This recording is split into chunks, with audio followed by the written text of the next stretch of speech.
Okay, hello again after a long absence, a couple of months at least. This is S. Scott from the Retro Gamer Forum. A few weeks after holding my event Retro Rewind. Thank you for anyone that attended that. And I took most of my kit there and had the daunting task of unplugging it all and plugging it back in. Anyway, so I'm pretty much back up to speed, and I just wanted to share with you a few of my additions recently. Place is a little messier than usual because I'm really having trouble fitting everything in, but I don't care. So anyway, here it is. So first of all, just squeeze another TV on there, and I'll explain why in a second. This is my kind of hardly played area that I've set up another TV so I can give the systems more use. So some of the systems we've got here, say it's a bit ghoulish down here, but anyway, you can see my first ever console there, not the original one I own, the Princetronic Video Spot for about 99p off eBay, the Amstrad. And then I've been on a 16-bit quest to find a working ST and Amiga, and I've finally got both.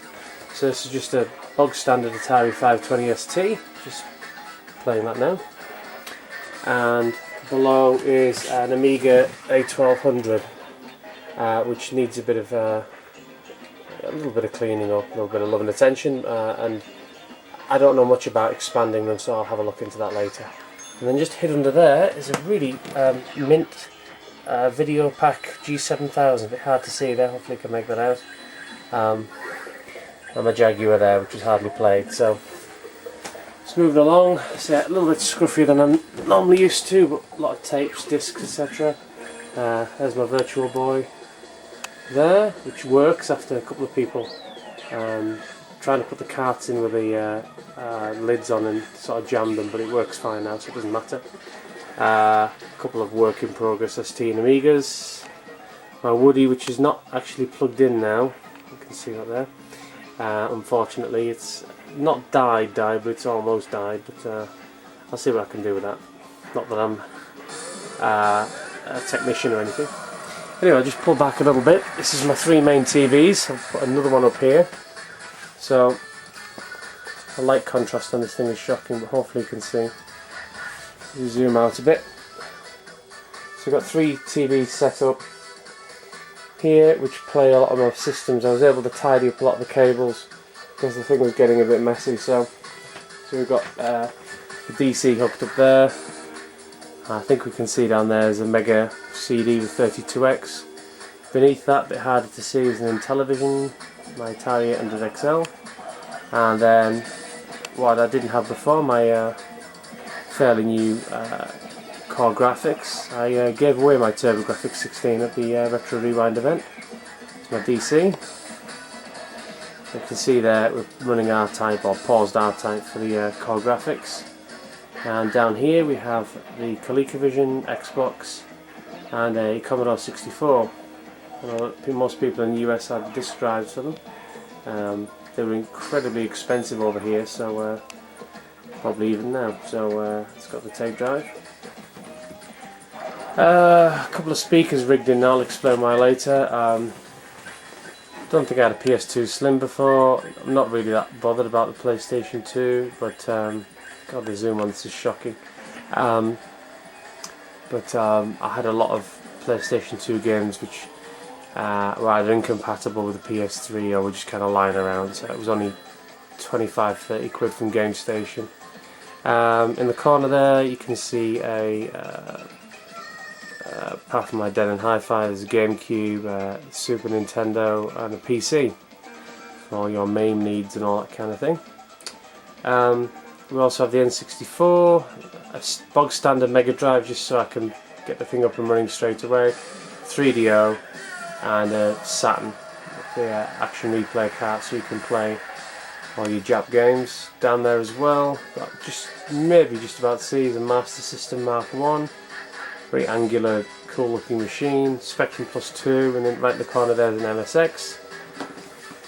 And the games, well, I haven't got that many more, but I do have some more. You can just about see there.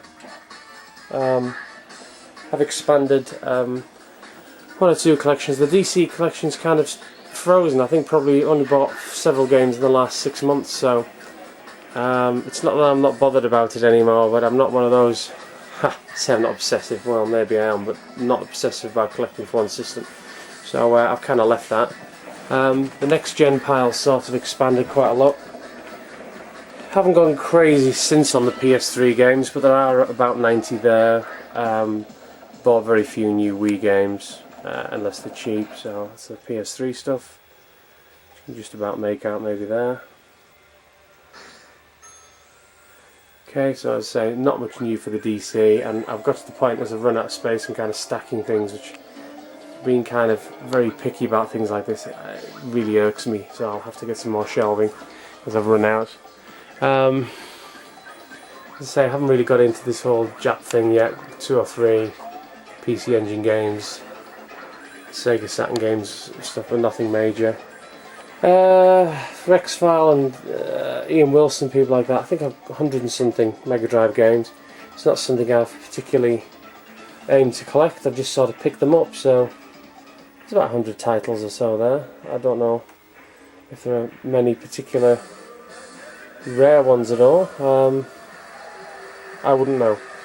But, there's definitely some good titles amongst those. So there's about 104, 105, something like that there. Yeah, no one else to show now.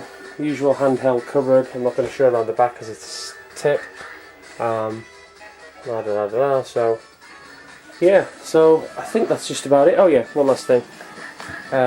This is got from a friend of mine at the Retro Rewind. If you haven't used one before, this is an X-Arcade stick.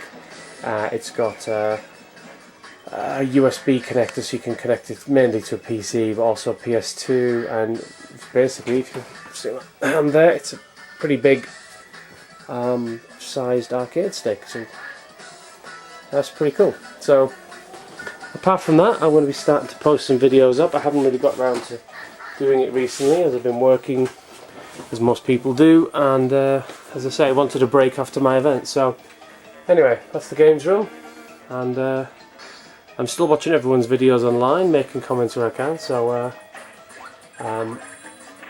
thanks for watching. Thanks again. Bye now.